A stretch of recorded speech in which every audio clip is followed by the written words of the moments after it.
Good morning, and welcome to another edition of Macro Now, set to be released every Monday morning. Today is Monday, January 4th, 2020.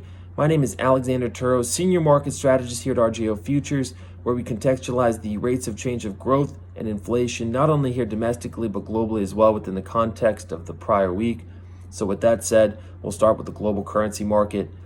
You had the US dollar index now signaling a lower cycle low this morning after being down another minus 0.3% last week, keeping its bearish signal firmly intact.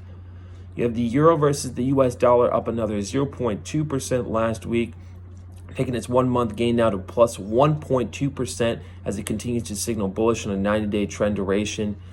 You have the yen appreciate versus the US dollar plus 0.2% last week as it continues to signal bullish on a 90-day trend duration as well. And you have the British pound versus the US dollar up another 0.8% last week, taking its 1 month gain to plus 1.9%. Now, this down dollar has been perpetuating this move higher in anything from commodities to emerging markets to the SPY, with a strong inverse correlation on the 90-day trending basis of minus 0.91 within the SPY, minus 0.90 on Brent oil, and minus 0.87 on the CRB index, which now takes us to emerging markets. This down dollar has been driving our long emerging market asset allocation since June now, when the dollar broke down in trend from bullish to bearish.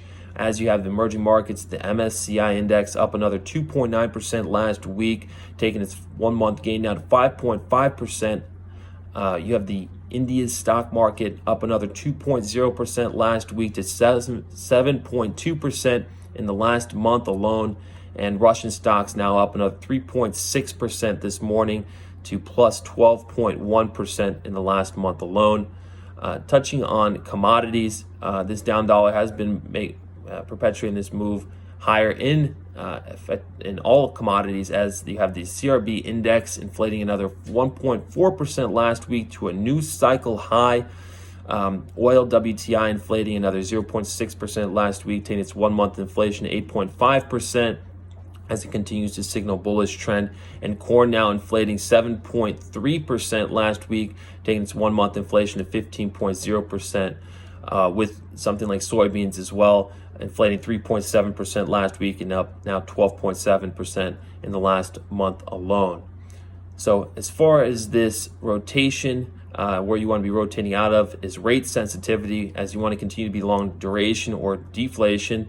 As you have the Treasury bond volatility, the MOVE index moving plus 16% last week, which is continued to signal bearish for the price and bullish for the yields, as you want to continue to position and fade that move for a move higher at around 90 basis points or so, as you have the curve steepening now to 81 basis points on the 10s, 2s. And if you take a look at something like the break evens on the 10-year yield, that was up 16 basis points in the last month alone to now 1.99%. So with that, that's all we have for you today.